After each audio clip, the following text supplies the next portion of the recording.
दुनिया के इतिहास में आपने बहुत सारी नरसंहार की कहानियां सुनी होंगी या फिर ऐसी घटनाएं सुनी होंगी जिसको सुनकर रूह शायद कांप जाए। आज एक वीडियो देख रहे थे, उसमें एक सीक्रेट एजेंट थे। वो बता रहे थे कि कभी भी किसी देश में सीक्रेट एजेंट पकड़ा जाता है तो उसका जिंदा वापस आना लगभग नामुमकिन होता है, क्योंकि उनको ऐसे टॉर्चर किया जाता है इतना बुरी तरीके से कि आपका दिल दहल जाएगा।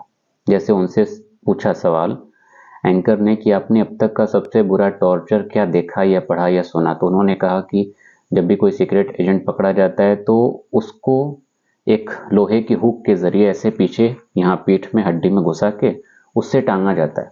ये थोड़ा सा कम ब्रूटल लगता है। उससे ज़्यादा ब्रूटल या निर्दयता वाली चीज़ क्या है? उन्होंने कहा कि एक मिर्ची होती है, बहुत तीखी होती है, वो अगर लग जाए कहीं पे तो इतना मतलब भयानक जलता है कि इंसान चाहेगा कि उसकी जान ही चली जाए। तो ऐसे ही हाथ वगैरह में या कहीं काट के वो मिर्ची घुसा दी जाती है, फिर उसको सिल दिया जाता है। वो भी नॉर्मल सर्जरी वाले या कपड़े की सुई से नहीं, बल्कि जो आलू प्याज के बोरे वाली सुइयां या धागे होते हैं उससे सिल दिया जाता है। तो ये एक जो है ब्रुटैलिटी की हद है। हालांकि ठीक है, उनका अपना प्रोटोकॉल होता है तो उसके हिसाब से चीजें होती होंगी, बट ये क्या है, एक जो है एक देश के लोग दूसरे देश के लोगों के साथ करते हैं, वो भी मतलब आम इंसान के साथ नहीं, जो कि सीक्रेट एजेंट होते हैं। जाहिर सी बात है उनके कुछ फॉल्ट होते होंगे, तो वो चीज़ें हैं, उसमें नहीं जा रहे। उस चीज़ से हमको भी एक नरसंहार याद आया जिसमें ऐसे ही टॉर्चर किया गया था। वो नरसंहार था भारतीय इतिहास से कनेक्टेड, हालांकि डायरेक्टली कनेक्टेड नहीं है इंडियन हिस्ट्री से, बट बात है आपके 1600 के आसपास की, जब Dutch east India company Malay peninsula पे आई थी अपना व्यापार करने। तब यहाँ पे एक मैसेकर हुआ था जिसको बोला जाता है अम्बोयना मैसेकर। अम्बोयना क्या है? एक इंडोनेशिया का हिस्सा है, वहाँ उसको बोला जाता था अम्बोना, और वहाँ से ये टर्म आया अम्बोयना मैसेकर या फिर अम्बोयना का नरसंहार। इस नरसंहार में क्या हुआ था? नरसंहार में करीब करीब 21 लोग मारे गए थे। उन 21 लोगों में कौन था? 10 अंग्रेज शामिल थे, 10 जापानीज मर्सनरीज शामिल थे। मर्सनरीज का मतलब होता है वो सैनिक जो भाड़े पे आते हैं, उनको पैसे से मतलब होता है, देश प्रेम या राष्ट्रभक्ति वहां पे नहीं होती। उनको पैसा मिला और वो आपके देश के लिए लड़ने के लिए तैयार होते हैं। और प्लस इन 20 लोगों के अलावा एक पुर्तगाली मर्सनरी भी वहां पे मौजूद था। तो इनके साथ एक बहुत बुरा सलूक किया गया था, बहुत टॉर्चर किया गया। हुआ क्या था, ये कहानी हम लोग थोड़ा पूरी अच्छे तरीके से समझने की कोशिश करेंगे। हुआ ये था कि भारत में और जो भारत के आसपास के जो इलाके हैं, जैसे कि इंडोनेशिया हो गया, मलय पेनिनसुला यानी कि मलेशिया वाला इलाका हो गया, इन सब एरियाज में यूरोप से लोग आ रहे थे व्यापार करने। सबसे पहले पुर्तगाली आए थे, माला माल होके गए। उसके बाद लगभग 100 साल बाद, पुर्तगालियों के 100 साल बाद डच आए, और वो भी मलय पेनिनसुला से उन्होंने अपना व्यापार करना शुरू किया और लगभग 400 गुना मुनाफे के साथ पहला उनका जहाजी बेड़ा वापस लौटा। और उसको देख के अंग्रेज भी भारत में और मलय पेनिनसुला में आने का सोचते हैं। तो अंग्रेजों की भी कंपनी बन जाती है सन 1600 में, और डच की कंपनी बनती है 1602 में। तो सब व्यापार अपना कर रहे थे और खासकर मलय पेनिनसुला से व्यापार कर रहे थे। और व्यापार जो मेनली हो रहा था वो था मसालों का। जायफल हो गया, लौंग हो गया, इलायची हो गया, इन सब का मुख्य रूप से व्यापार होता था। और डच जो थी या डच कंपनी थी, United Dutch east India company, वो पूरी तरीके से अपना पैर वहां पे पसार चुकी थी और मजबूती से अपने आप को वहां पर स्थापित कर चुकी थी। जब अंग्रेज वहां पे पहुंचे तो अंग्रेजों और डचों के बीच में एक समझौता होता है, एक संधि साइन होती है।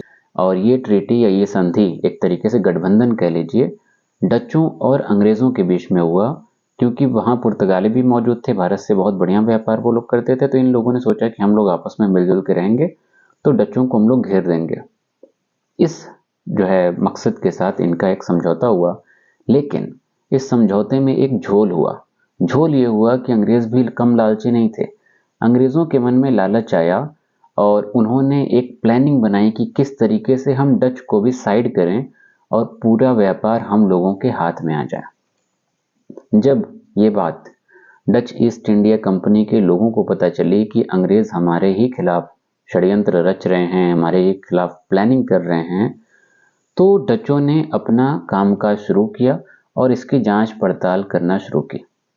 उन्होंने इंग्लिश फैक्ट्री का जो हेड था, जो मुखिया था, गैब्रियल टावर्सन, उनको बुलाया, पूछताछ की और उनके साथ साथ जो गैब्रियल के साथ जो लोग मौजूद थे उन सब पर इल्ज़ाम लगाया गया कि आप सब लोग हमारे खिलाफ बगावत करने वाले हैं। और इस बगावत के चलते कितने लोगों को अरेस्ट किया गया? टोटल 21 लोगों को अरेस्ट किया गया, जिसमें 10 अंग्रेज शामिल थे, अंग्रेज व्यापारी, 10 जापानीज भाड़े के सैनिक थे, प्लस एक पुर्तगाली भाड़े का सैनिक था।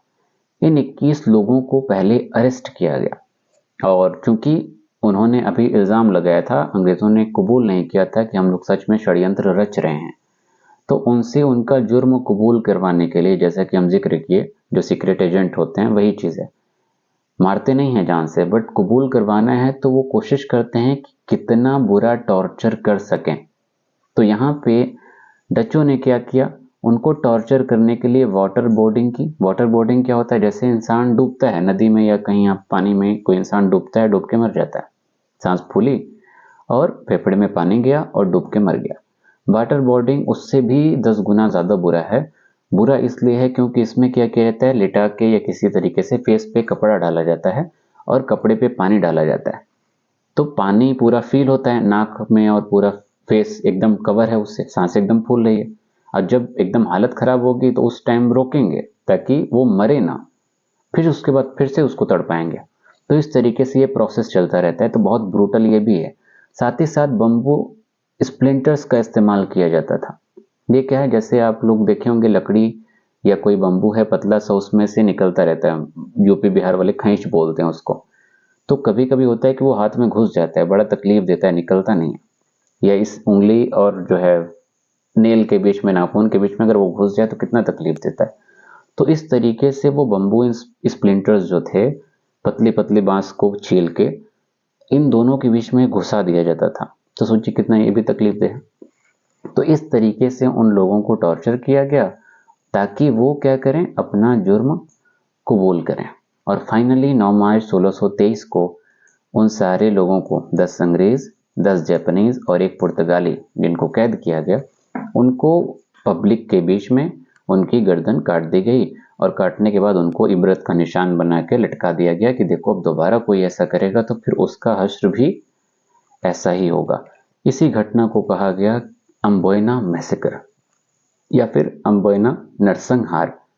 इस नरसंहार का नतीजा क्या हुआ कि अंग्रेज मलय पेनिनसुला और इंडोनेशिया का जो क्षेत्र था उसको छोड़ के हमेशा हमेशा के लिए चले गए और उनका पूरा फोकस भारत पर आ गया। तो इसका भी एक नेगेटिव इम्पैक्ट भारत पे देखने को मिला कि भारत इतने सालों तक अंग्रेज़ों का गुलाम रहा।